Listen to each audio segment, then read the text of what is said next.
All right, and welcome back to another episode of the Falcons Fanatic Podcast. I apologize for getting this one out so late. I was out of town and wasn't able to get back to my computer to do this one until today on Tuesday, so I apologize.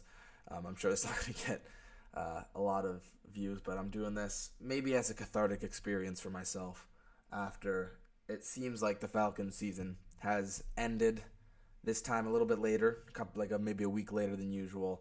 Week 17, the Washington Commanders beat the Falcons 30-24 in overtime in a game that it seemed like multiple times the Falcons had won it and multiple times where we had zero shot.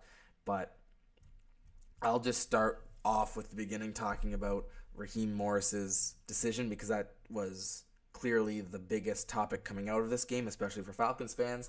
I've seen a lot of Falcons fans talking about, should Raheem Morris be fired? First of all, we're not going to fire him after 1 year, and I know it's not will we, but it should. And my answer to that question is I don't think we should. I think Raheem Morris has shown enough to get us to 8-8, which I know isn't great by any stretch of the imagination, but I think I wouldn't say he has. I'd say it was a lukewarm seat.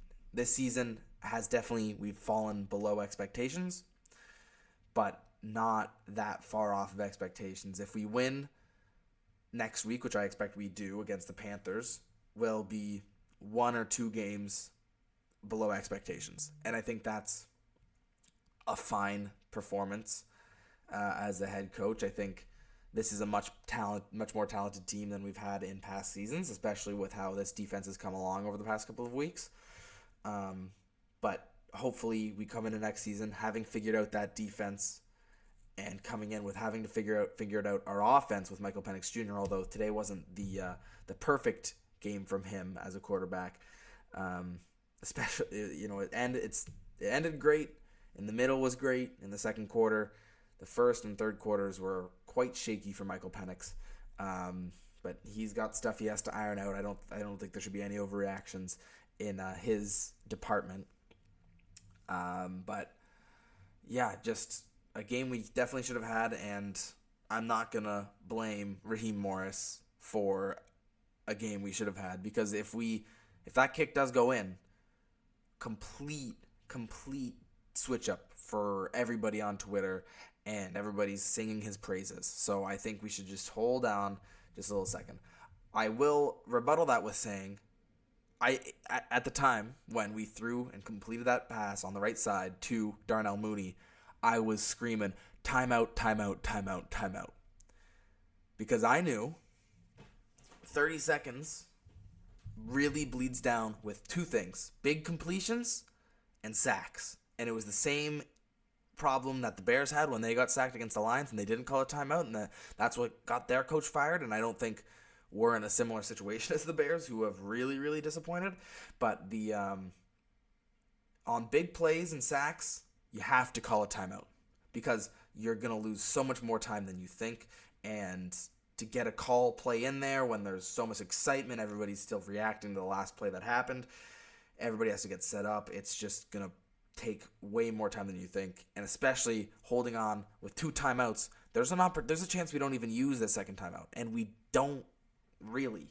So a real waste of an opportunity there. We could have gotten 1, 2 more plays in, which would have gotten us a little bit closer, which would have made that kick just that little bit easier for Riley Patterson. But just 5 yards short for him. It looked good. Everybody in my watch party thought it was good. I thought it was good. I didn't say it. Everybody was celebrating around me. I didn't say it, and then I was like, he missed it. Because you always look at the referees and they wiping their hands, and I cannot believe it. I was like, he missed it.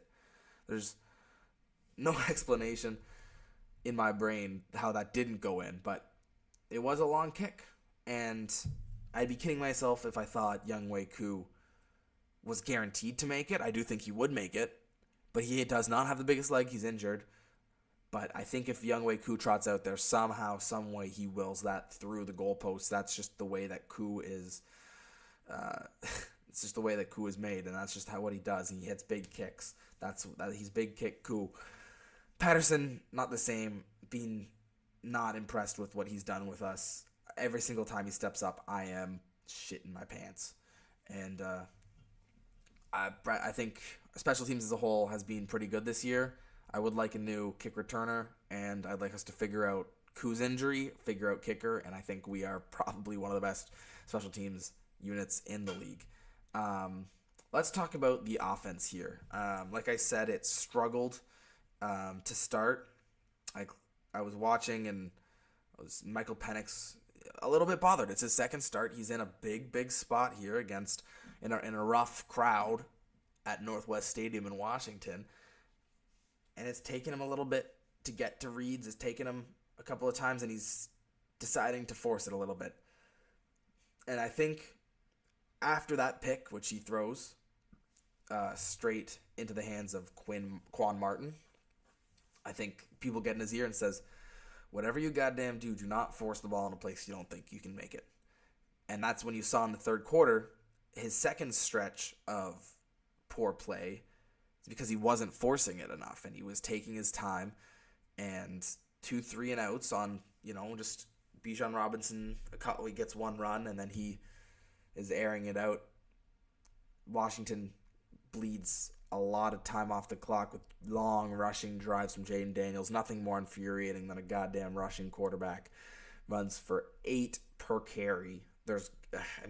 If we don't figure how to guard running quarterbacks in the NFL just in the next couple of years, that is going to be, oh my God, it's so frustrating, especially with just the quality of running quarterback we now have in the league. Jaden Daniels looks to be just about the best, and that's what gave them the win in overtime.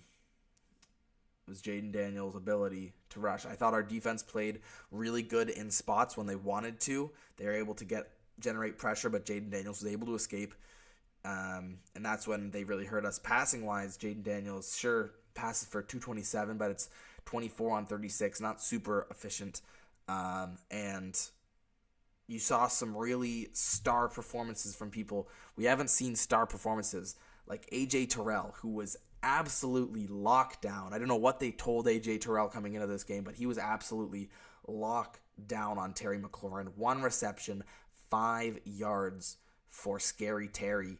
And A.J. Terrell had countless plays. There was a stretch in the second quarter where he was knocking down every single pass. It was a nice corner fade pass that Scary Terry hits all the time. A.J. Terrell catches up to him and does just enough to not cause a flag and just enough to knock him off of his spot and knock the ball out of his hands. And he was locked down from the starting whistle to the end of the game. And they realized that they could not throw on the Falcons when they needed to. Jesse Bates had some really big plays. Our linebackers were all over this place. Jesse Bates with 12 total tackles, a sack, and a TFL. Sack wasn't really a sack. It was Jaden Daniels deciding to go out of bounds, and Jesse touched him. Caden Ellis as well. Great plays, pass deflection. Landman pass deflection. Landman was rushing the quarterback as well in that Caden Ellis role as a linebacker, trying to get something to knock Jaden Daniels off his spot. But it was rough. Justin Simmons with some big hits. So I thought he played pretty well. And it was Zacchaeus who beat us actually in this game. And it was that opposite side to A.J. Terrell where we really found problems. Zacchaeus just beating us on the intermediate, quick cut ins and outs that just didn't seem to be something that, whether it be, Richie Grant D'Alford or Mike Hughes in the secondary, we just couldn't figure it out. And it was also a big game for Zach Ertz, and that was all their passing. It was across the middle to Zach Ertz, across the middle to Olamide Zacchaeus. They both had 3 touchdowns, 150 yards between the two of them. And it's tough. Like, that's going to happen, especially when you're trying to keep other receivers locked down, even though McLaurin was basically on an island with Terrell the entire time. Our passing attack was, except for the one big play to Darnell Mooney, entirely Drake London. There was one big play to Kyle Pitts, one big play to Darnell Mooney, which Kyle Pitts was really infuriating because he forced a 4th and 10 when a pass he could have caught, and I was thinking Michael Penix is going to learn not to throw Kyle Pitts' way on big 3rd downs, and then Kyle Pitts on a big 4th down comes up huge on a pass that Michael Penix threads the needle very similarly to Jaden Daniels did against the Eagles to tie the game with a minute left. I thought that was amazing by Kyle Pitts. I thought that was amazing by Drake London. He's continues to be super, super impressive. And, of course, his style of play matches perfectly with Penix. Darnell Mooney still has to figure out a little bit getting on the same page as Penix. But Penix knows to look at Darnell Mooney and Drake London in big spots as he corrected down the stretch to find Drake London multiple times on some big, big plays.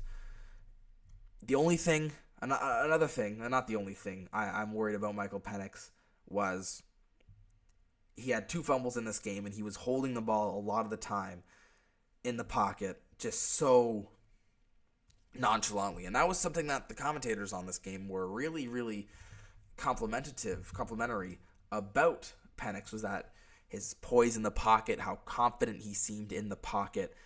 But time and time again, he was just too relaxed, and they were able to poke it out. Luckily, the Falcons were able to fall on it when they could, but he just needs to be a little bit more alert of the fact that there's delicious going, and that, that football's gold in his hands. He cannot let go of the gold.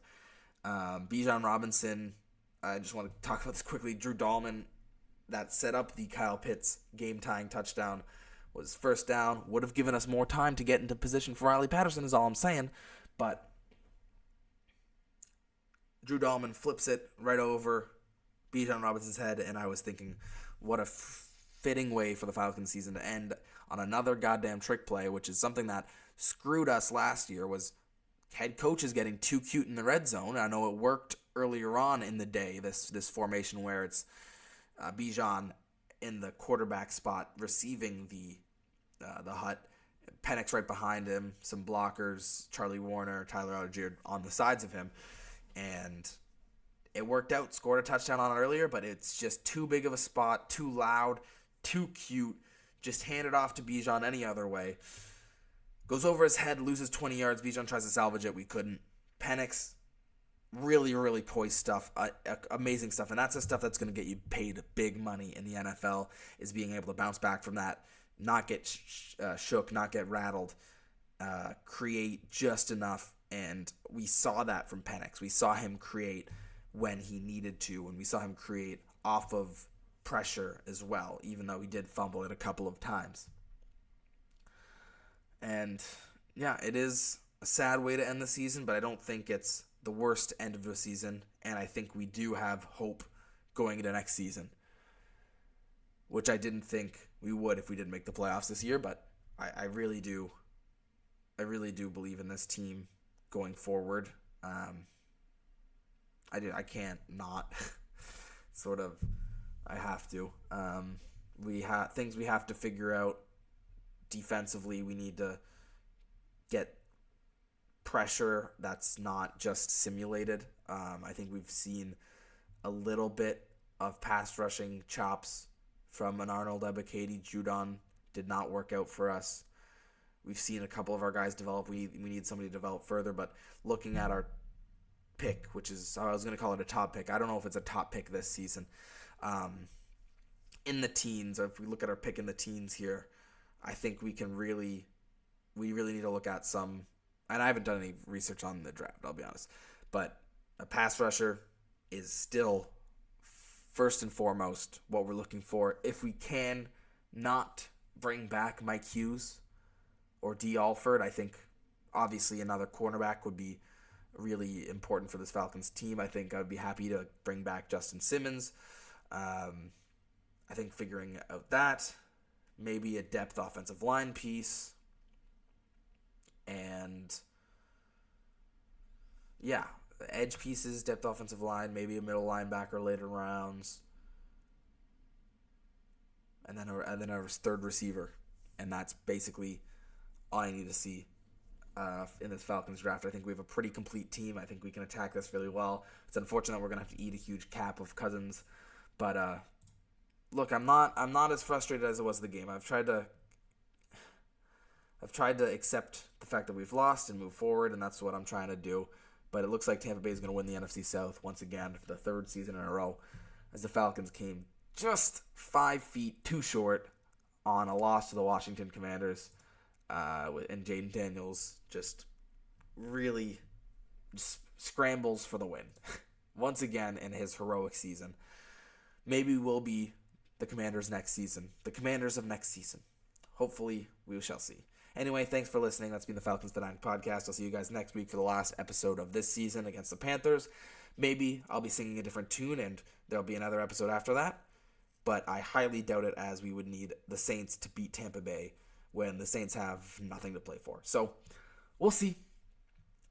If it goes as I expected, that'll be the last episode against the Panthers, and I'll see you guys then next week. I appreciate you guys for listening. You can follow me on Twitter if you like, at Lucky Roberts. Do what you want to do. I'm not your parent. Anyway, thanks for listening. I'll see you guys next time.